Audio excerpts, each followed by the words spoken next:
कि समाज जो है बाबा साहब का नाम तो ले रहा। जब समाज में लोग अनपढ़ थे, कम पढ़े लिखे थे, बाबा साहब को लोग कम जानते, तब हमने 4 बार सरकार बनाई अपनी। लेकिन जैसे जैसे उसके बाद से बाबा साहब का नाम लोग समझ में आने लगा, हम पढ़े लिखे ज़्यादा हुए तो हम पॉलिटिकली उतने कमजोर होते जाने लगे। बाबा साहब समझदार ज्यादा हो गए ना लोग, समझदार नहीं हुए।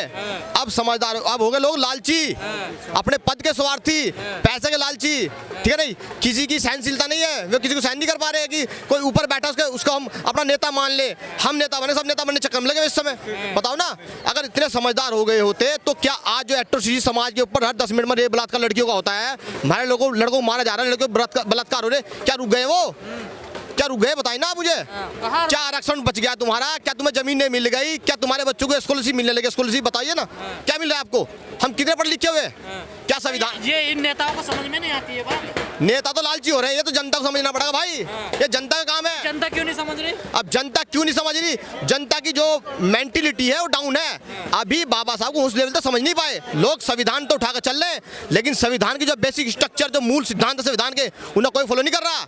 क्यों बीजेपी फॉलो नहीं कर रही है? बीजेपी कहाँ फॉलो कर लगी?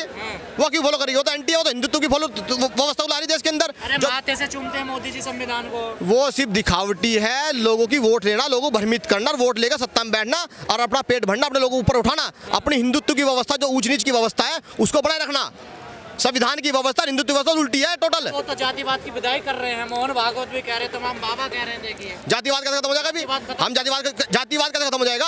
हम खत्म नहीं कर सकते करने जातिवाद। क्यों खत्म करें? जब तक इस देश के अंदर संसाधन नहीं बटेंगे ना भाई, जल जंगल जमीन नहीं बटेगी, संसाधन नहीं बटेंगे, तब तक जातिवाद खत्म नहीं होगा। आज हमारे लोग जातिवाद के नाम पर आरक्षण लेने तैयार हुए ना, अपने अधिकार मांगने जाति के नाम पे, तो हम जातिवाद खत्म करने वाली बात हो रही है। जमीन बंटवा दो।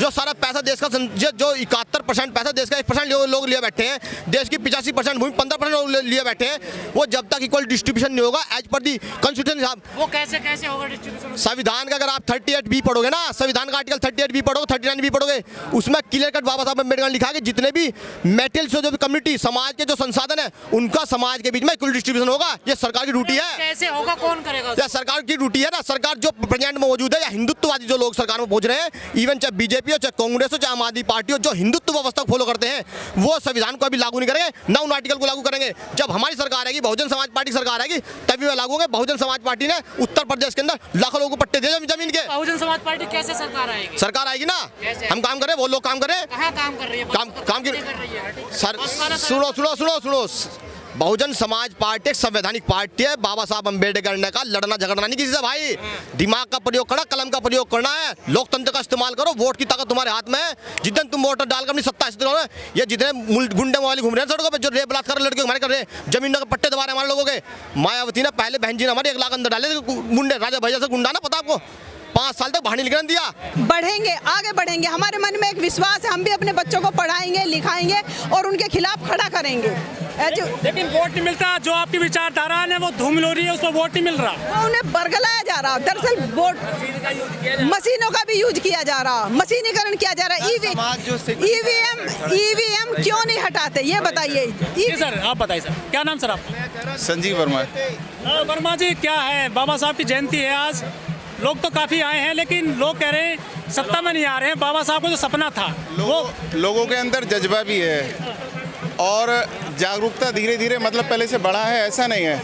लेकिन जो हमारे दलित लीडर हैं वो ठीक दिशा नहीं दे रहे, सही से काम नहीं कर रहे हैं। कमी सबसे ज़्यादा वो है, कमी उस स्तर पे है। जो दलित लीडर है ना, उनका सबसे बड़ा कमी है।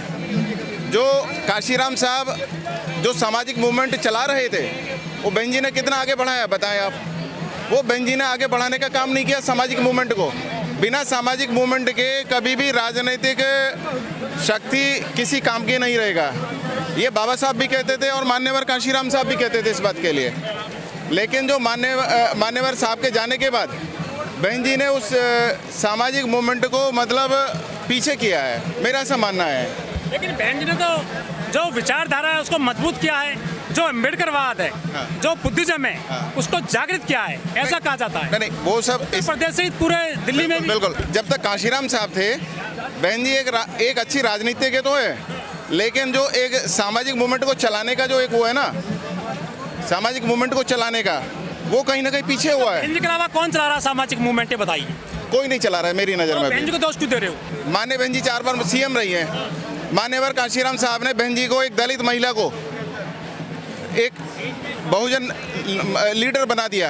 अब मुझे आप बताएं कि बहन जी ने कितने लीडर तैयार किए हैं? 1000 कितनी महिला तैयार की हैं लीडर? पार्टी में डिप्टी सीएम तक बन गए, बहन जी के बनाए नेता। तो लो वो पाठक को जानते हो? मैं सबको जानता हूँ, वो यहीं से जाने के बाद ही तो बने हैं, लेकिन हम उनको सजो के क्यों नहीं रख पाए? आप बताएं। वो तो पार्टी में तो जाते रहते नेता, दल बदलू है, वो तो आप नहीं बोल सकते। नहीं, मुझे ऐसा देखो मेरा ऐसा मानना है कि जो हमारी जितनी भी पार्टियां बन रही हैं वहाँ पे डेमोक्रेसी नहीं है।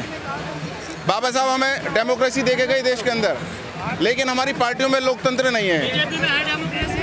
बीजेपी में डेमोक्रेसी ये है, वो अपनी विचारधारा को फैला रहे हैं, वो अपनी विचार सांस्कृतिक विरासत जैसे भी है, आरएसएस के स्कूल चल रहे हैं, संस्थाएं चल रही हैं। बहन जी की कल्चर देखा आपने? हाँ, मैं गया हूँ। उत्तर प्रदेश में नोएडा से शुरू करिए, लखनऊ तक जाइए आप। हाँ। आप खुद का देखो, देख पाओगे। हाँ। वहाँ पर अम्बेडकर देख पाओगे। हाँ। पहले किसी ने ऐसा किया हो तो मुझे बता दीजिए। नहीं, मैं उसको डिनाई नहीं कर रहा हूँ, लेकिन नहीं, बहन जी को इसलिए मैं उस बात को कह रहा हूँ, जो सामाजिक मूवमेंट है, जो आज आदमी कहाँ खड़ा है बताइए?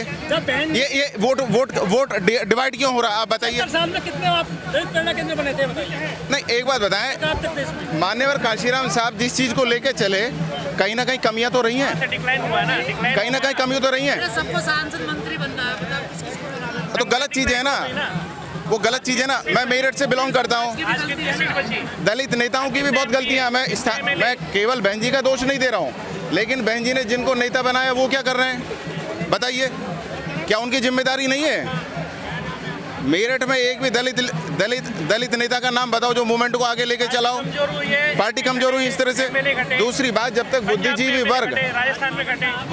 वर्ग नहीं आएगा सही से, मूवमेंट को चलाने वाला वही मध्यम वर्ग होता है, बुद्धिजीवी वर्ग होता है।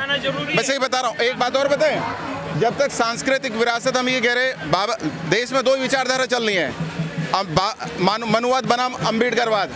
बाबा साहब ये कहते थे, इतिहास दर्शन में मैंने पढ़ा है कि भारत का संविधान क्या है? भारत का संविधान आर्यों और अनार्यों के बीच का संघर्ष है। बाबा साहब कह रहे हैं इस बात के लिए। तो जब वो संघर्ष, सुनो 2012 से बहन जी लगातार चुनाव हार रही हैं। दलितों का वोट बैंक डाइवर्ट हुआ है। बिल्कुल। समाजवादी में, कांग्रेस में, भाजपा में। बिल्कुल। बहन जी जीरो कर दिया, आप लोगों ने वोट नहीं दिया। आप क्या सफलता, क्या मिली सफलता? आप मुझे एक बात बताएं, जब 2012 में हम सत्ता में, सुनो आपको अधिकार मिले? नहीं, मैं बता रहा हूँ इस बात के लिए, मैं बता रहा हूँ, जब 2007 से 12 तक हमारे पास सत्ता रही हमारे पास, लेकिन बहन जी ने 120 बड़े लीडर जो मंत्री थे, उनके विधायक थे, 2012 तक आते आते उनको निकालने का काम किया। 84 विधायक और मंत्री समाजवादी पार्टी में जाके जीत गए। एक कांग्रेस से 120 नहीं, जीते नहीं। आप बता, जीते नहीं जीते? 100 सांसद बीजेपी में, आप उसके लिए क्यों नहीं बोलते हो? 15 साल से लगातार देखो एक बात बताएं, एक बात और बताएं, हमारे उद्देश्य अलग हैं, बीजेपी के उद्देश्य अलग हैं, हमारे उद्देश्य अलग है, कांग्रेस के अलग है। हम उनसे कंपैरिजन करने लगे तो हमारी गलती होगा। हम जिन व्यवस्थाओं से निकले हैं, हमें उन पे गौर करना चाहिए। उनकी सांस्कृतिक विरासतें जिस व्यवस्था से बढ़ रही हैं, उनके चिंतन मनन शिविर चल रहे हैं। 12 साल में आप क्यों कोई दूसरी मार्ती खड़ा क्यों नहीं कर पाए?